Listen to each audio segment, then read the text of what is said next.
राहुल गांधी की चिंता में भारतीय जनता पार्टी के नेता, उसके प्रवक्ता, मंत्री, संतरी सब दुबले हुए जा रहे हैं, परेशान हैं, पसीने चू रहे हैं सर्दी के मौसम में भी। और पार्लियामेंट चल रही है, इंडिगो नहीं उड़ रही है, इन सब पर उन्हें चिंता नहीं है। उन्हें चिंता बस और बस राहुल गांधी और उनकी विदेश यात्रा की है। जिस तरह का ब्यौरा, मिनट मिनट की खबरें भारतीय जनता पार्टी के प्रवक्ता मीडिया को बता रहे हैं कि राहुल गांधी यहां गए, राहुल गांधी यहां गए, राहुल गांधी को यह करना चाहिए था, राहुल गांधी को वो करना चाहिए था, उससे लगता है कि दरअसल राहुल गांधी का पीआर करने का ठेका भारतीय जनता पार्टी के पास होना चाहिए था। और तब भारतीय जनता पार्टी, उसका आईटी सेल, उसके मंत्री राहुल गांधी की छवि अपने हिसाब से चमका देते।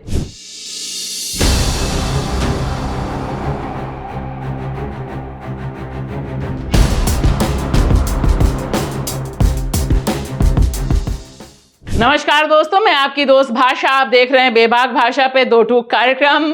दो टूक सवाल है, भारतीय जनता पार्टी इतना परेशान क्यों हो जाती है नेता प्रतिपक्ष राहुल गांधी से, और खास तौर से उनकी विदेश यात्रा होने भर की खबर से उसकी नींदें क्यों उड़ जाती हैं? जिस तरह से सदन में घमासान मचा हुआ है, एक तरफ वंदे मातरम, जिसे भारतीय जनता पार्टी के नेता वंदे भारत कह रहे हैं, वंदे भारत, वंदे भारत, वंदे भारत, वंदे भारत, वंदे भारत, वंदे भारत, वंदे भारत। और दूसरी तरफ एसआईआर, जिस पर भारतीय जनता पार्टी को अभी तक ठोस सफाई नहीं मिली है। और उधर कंगना रनौत अपना क्लासिक डायलॉग मारती हैं कि मोदी जी ईवीएम हैक नहीं करते, दिल हैक करते हैं। इन सब के बीच देखिए भारतीय जनता पार्टी के जो प्रवक्ता हैं वह ब्यौरा देने पर मजबूर होते हैं, क्योंकि राहुल गांधी एक बार फिर विदेश यात्रा पर जा रहे हैं। 15 दिसंबर से लेकर 19 दिसंबर तक उनकी विदेश यात्रा है, और इसे लेकर भारतीय जनता पार्टी ने आओ देखा ना ताओ प्रेस कॉन्फ्रेंस ही कर दी। देखिए ना भारतीय जनता पार्टी कितनी परेशान है कि राहुल गांधी हैं कि मानते नहीं, बार बार विदेश चले जाते हैं और बार बार बीजेपी आईटी सेल को मिनट टू मिनट की खबरें नहीं देते हैं कि वो यहां प्रेस कॉन्फ्रेंस कर सकें।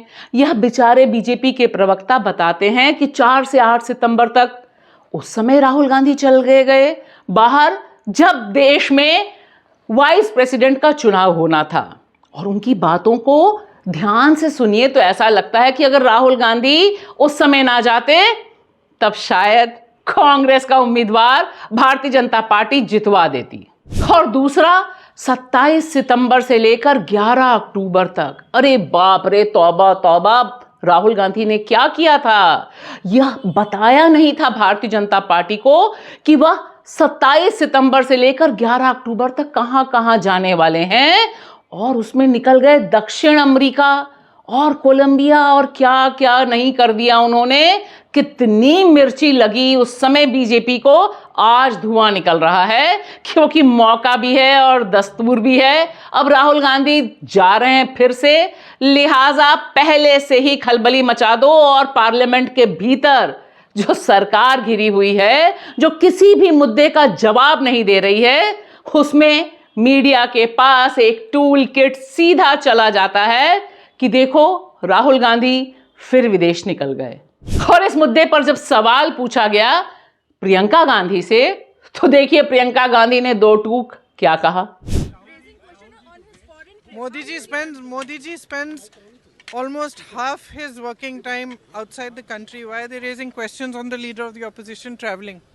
और सिर्फ इतना ही नहीं, कांग्रेस प्रवक्ता सुप्रिया श्रीनेत ने तो मोदी जी की सारी विदेश यात्राओं, जो 94 विदेश यात्राएं की हैं, उनका ब्यौरा भी पब्लिक कर दिया और बता दिया कि मोदी जी की ये जो 94 विदेश यात्राएं हैं, इसमें 85%, जी हां 85% ठीक उस समय हुई थी जिस समय देश में संसद चल रही थी। तो देश के प्रधानमंत्री संसद चल रही हो और विदेश यात्रा कर रहे हो, इसमें कोई दिक्कत नहीं होती। दिक्कत सिर्फ इसलिए है कि नेता प्रतिपक्ष इस बार जिस समय संसद चल रही है उस समय बाहर जा रहे हैं। और ऐसा लगता है कि दरअसल बीजेपी अंदर से जानती है कि जब नेता प्रतिपक्ष यानी राहुल गांधी सदन में खड़े होकर बोलते हैं तभी उन्हें भी पंच मिलता है।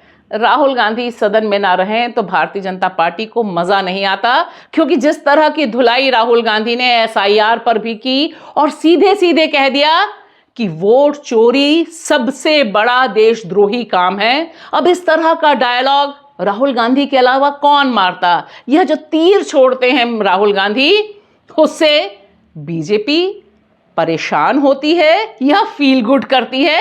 ये बात आपके दिमाग में आई कि नहीं जब बीजेपी प्रवक्ता का आप यह ग्रेट एक्सप्लेनेशन सुन रहे थे?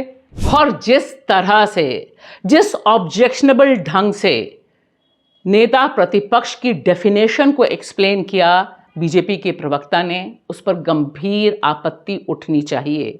वह सीधे कहते हैं कि वह लीडर ऑफ अपोजिशन नहीं है, वह दरअसल लीडर ऑफ पर्यटन है, दरअसल वह लीडर ऑफ प्रोपोगेंडा है और साथ ही साथ राहुल गांधी की तमाम पर्सनल यात्राओं को गुप्त यात्रा कहकर एक्सप्लेन कर रहे हैं। अब वह बेचारे कैसे बता सकते हैं और कैसे ग्राफ दिखा सकते हैं कि मोदी जी के चरण जहां जहां विदेश में पड़े वहां वहां अंबानी जी के कैसे पड़े, या अंबानी जी के आगे पीछे उनके बिजनेस इंटरेस्ट उन देशों में कैसे कमल के फूल की तरह खिल गए जहां द ग्रेट फ्रेंड गए थे।